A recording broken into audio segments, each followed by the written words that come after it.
আপনারা চাইলে ডেইলি ৫০ থেকে ৳১০০ ইনকাম করতে পারেন বিকাশ পার্সোনাল অ্যাকাউন্টের মাধ্যমে শুধুমাত্র মাই অফার্স গুলো চেক করে।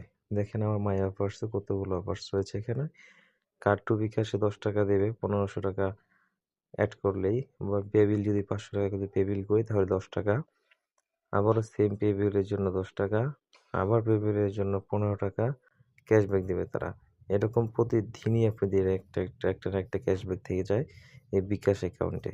আপনারা যদি এখানে নজর রাখেন তাহলে দেখবেন আরো বড় ধরনের আপনারা ক্যাশব্যাক পেয়ে যেতে পারেন। যেমন এই যে এখানে দেখবেন ৳১,০০০ বা বেশি ক্রেডিট কার্ড বিকাশ করলে ৳১০০ ক্যাশব্যাক। হ্যাঁ, যদি ক্রেডিট কার্ডের জন্য কোনো বিল দেন আপনি তাহলে ৳১০০ ক্যাশব্যাক পাবেন। পেমেন্ট ৳১০০ ক্যাশব্যাক দেখেন ৳৩,০০০ পেমেন্ট করলেই ৳১০০ ক্যাশব্যাক। কিন্তু সেখানে সবার প্রয়োজন পড়ে না। তাই ওটার প্রয়োজন নাই। আপনারা শুধুমাত্র মাই অফার্সটা চেক করবেন তাহলেই হবে যথেষ্ট।